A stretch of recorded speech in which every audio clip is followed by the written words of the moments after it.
Good afternoon, Cross Timbers. Today is Tuesday, February 25th, 2014. This is Texan TV News from Tarleton State University campus in Stephenville, Texas. And I'm Xandrea Rhodes. And today's headlines: Supreme Court debates over Obama administrative program. Career Services hosts job prep on campus. Changes to fire district in Erath County. Major League Baseball changes rules about home plate collisions. Winkler County wink sinks continue to grow. And drug lord gets charged for cocaine trafficking. In national news, the Associated Press reports that the Supreme Court is divided over the Obama administrative program that limits power plant and factory emissions of greenhouse gases. These are the same gases that are being blamed for global warming. Liberal justices were in favor of the Environmental Protection Agency program that would prevent corporations from expanding and also ensure that companies will look into better ways to reduce carbon dioxide. On the other side, conservative members are wary of the Environmental Protection Agency. Even though the sides have differing views, both sides realize that EPA is the first step to reducing carbon output from large corporations. The court finally decided that the EPA was a good start in using federal laws to address global warming. The implementation of this program is still underway. In campus news, Career Services has an option for students who are preparing for their future careers this week. Tarleton Career Services will be hosting a session on what to wear in professional settings, such as an interview. This workshop is called What Not to Wear to a Job Fair. According to Elena Hefner, director of the Career Services, the most common mistake made by students is not knowing the difference between date wear and professional wear. The session will take place today at 12:15 to 12:50 in the Thompson Student Center. Following this broadcast, head on over and enjoy the festivities Career Services has to offer. And regional news. The Stephenville Empire-Tribune reports a change in area fire districts.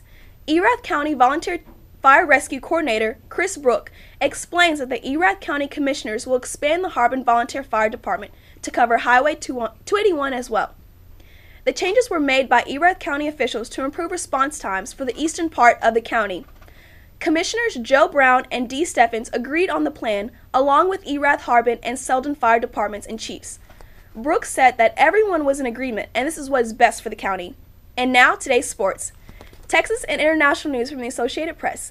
In sports news, Major League Baseball is conducting a one-year experiment by changing the rules involving home plate collisions. This rule actually allows home plate collisions rather than ban them, but they are only acceptable under certain circumstances. The catcher must have possession of the ball and be blocking the direct path of the runner, or be in the base path fielding a throw for the collisions to be allowed. However, the catcher blocks the plate without possession of the ball, the runner will be declared safe. The runner may not go out of his way to make contact with the catcher, otherwise he will be called out regardless if the catcher maintains possession of the ball or not. If the runner fails at making an effort to touch the plate, lowers his shoulder, or pushes the catcher with hands, elbows, or arms, the umpire can use any of these actions for interpretation to decide whether the runner was attempting to initiate contact with the catcher. Any questionable plays may be reviewed by the video review system to assure that the new rule has not been violated. Changes in the home plate collision rules have been intensified since Buster Posey, the San Francisco Giants catcher, broke a bone in his lower leg and tore 3 ligaments in his ankle in May 2011 after being crashed into by the Marlins scout Cousins. In Texas news, the wink sinks in Winkler County are steadily growing as time goes on. Wink sink number 1 appeared in 1980 at the center of an oil well that was drilled in 1928 and abandoned in 1964. The bigger and more active wink sink number 2 appeared in 2002 near a water supply well that was drilled in 1960. Wink sink number 2 is just shy of 1 mile east of wink sink number 1. The first hole opened at about 20 feet wide and grew to more than 400 feet across. It is estimated 80 feet deep, partially filled with fresh water. Wink sink number 2 was originally 450 feet across and was now blossomed to an oval shape with widths across that vary from 700 feet to more than 900 feet. A geologist at the University of Texas, Robert Trentham, said that the wink sinks were created because layers of salt water piled atop of each other not far below the surface. Groundwater for as long as 70 million years dissolved these salts, and water supply wells pumping out of the Captain Reef aquifer probably sped along the process, until a void grew so large underneath the earth that the surface caved in, Trentham said. The community is in danger that the Texas Department of Transportation began to monitor the highway, and the county came up with the sinkhole disaster response and the emergency management plan. Researchers are still not completely sure for the cause of the wink sinks, but they are continuing to research to find the answer. And international news. Mexico City drug lord Guzman is charged for trafficking cocaine. Guzman also pending cases against him in the United States.